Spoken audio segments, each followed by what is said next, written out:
So then we'll move on to second briefing on the proposed 2020 to 2021 budget. Dr. Swift. Thank you, President Johnson and trustees. As we've shared, as we've reviewed the proposed budget over recent weeks, we've shared what we just want to repeat this evening for members of our community, and that is that this year, the trustees are accustomed to passing budgets on June 30th, on or before June 30th, as is required by law. You're accustomed to passing budgets with some unknown factors. That is your reality, trustees. And yet this year, we are passing a budget in the midst of great uncertainty. So by way of introduction to Mr. Demetriou's presentation of the budget, we just want to reiterate to members of our community that we will be continuing to work and adjust this budget as we receive more information. And so we will be using communication processes to update our community. We'll be discussing it on the board as we learn more. Trustee Nelson shared today, we are, for the first time in my years in Michigan, we're going to have an August revenue consensus conference to look at the impact on state budget. And so we'll be looking at that. We'll be looking at fall enrollment. We'll be looking at hopefully what will transpire with the federal infusion of dollars. And we just remind everyone it's a great time to advocate for that federal infusion of dollars, which is key and critical to our budget. And then we'll be monitoring our state budget. So as we receive that information, summer and fall, and probably even into late fall, we will amend this budget as is needed. And so with that, trustees, Mr. Demetriou is here for the second briefing of our proposed budget for 2020-21. I'm more than happy to go through the presentation that we showed last week. If there is no questions or if it's not necessary, I don't have to do it. But I have the same presentation I did last week, which is this year's final budget amendment, and then also next year's budget. So I'm at the pleasure of the board. Okay, so we do have a question. Trustee Nelson. Mr. Demetriou, are there any changes in either the fiscal 20 final amendment or the fiscal year 21 budget from the prior presentation? There are no changes. There has no new information has come forward that would give us any changes. And when I say information, I know that there were Republicans that put some plan out yesterday or the day before, but that is not a firm plan. That's just what I would call a plan now. So I know the governor, and it's going to be in August, the revenue consensus conference. So we don't have any concrete information that we would adjust our budget at this time. So it's exactly the same as before. Thank you. Thank you. Trustee Lightfoot. Yes, thank you so much. Even though there isn't anything that would change at this time, is there something that we should know? I just, with you leaving, I want to know if there's something we can do or be looking at or preparing for in time for August, since it's unique that we're actually having.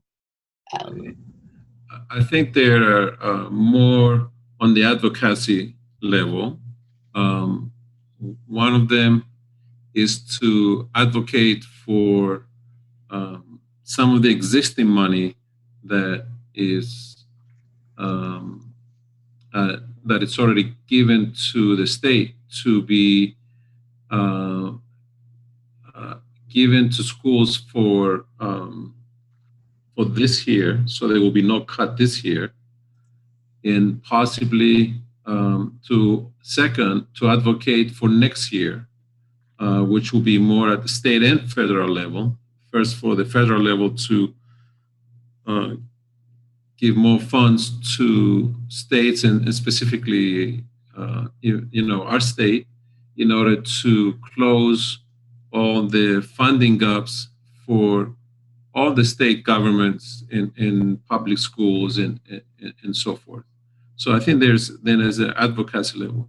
As far as in a school district, I know that there will be discussions in regards to what the academic model will be, and then based on the academic model, then the numbers will change. That's, I think from the board perspective, is to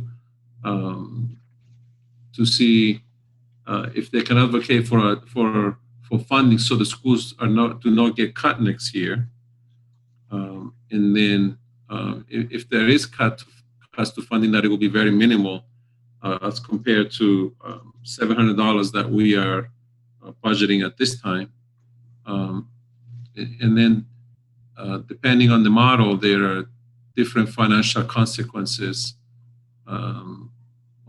depending on the academic model that we will be implementing in the fall. There will be different financial consequences. So there are models that are a lot less costly versus the model that when everybody is back in school, basically.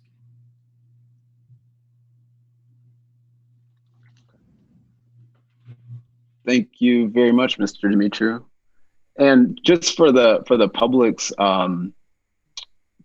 information, given that we don't know there are so many unknowns in this budget, can you talk through kind of your recommendations going forward, the budget amendment process and that type of thing? Definitely.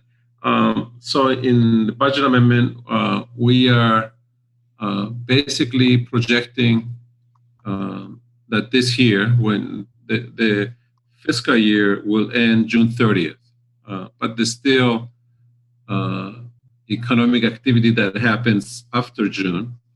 And then our audit will show what are the financial results for the school district are as of June 30th. So we are projecting at this time that the school district will have an additional surplus for this year of approximately $3 million. And there are several reasons for that addition to the fund balance. Part of it is because during the year we kept some staffing frozen. So when somebody left, we went through a process of if we're going to fill that position or not fill that position. In many cases, we did not fill the position, and so there were savings from vacant positions. And secondly, due to COVID-19 in the school district,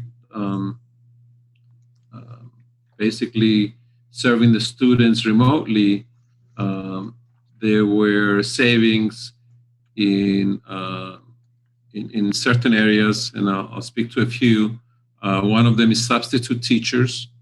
So there were savings there. There were savings in transportation in regards to taxis and even busing. And there were savings in utilities. Those are three areas that I'm just highlighting three areas. They were savings in other areas as well. But so that has helped increase the surplus that we were budgeting originally. So looking at next year, we do not know what funding looks like from the state next year. We do know that the state has about a $1.1 billion, I would say, hole in the school aid fund. So, and that's what I spoke earlier about advocacy, about filling that $1.1 billion hole. So in our budget, because of that, we are budgeting a $700 per student decrease to our foundation next year, which is very extreme.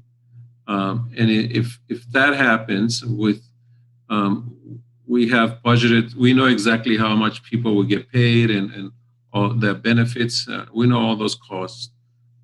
We know approximately some of the contracts that we have and so forth. We expect that if we do get cut the $700, we will have approximately $7.5 million. We will use $7.5 million of our fund balance. So currently, we ended last year with 17.5. So this year we will add the 3. We will have about 20.5.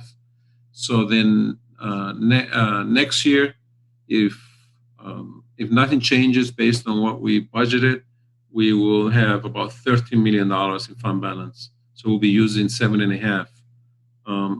Hopefully that there will be some additional funding that will come from the federal government. I know in August we don't know the exact date yet, but we'll have another consensus conference. So we will see what the COVID-19 financial impact has been on the economy, and also if by that time there might be some more, I would say, assistance from the federal government to states. It is expected that maybe in July, late July, there might be some final word on what will happen with that. Thank you. So those are the highlights. Thank you very much. Trustees, any other questions? Let's see. Seeing none, thank you very much, Mr. Demetriou.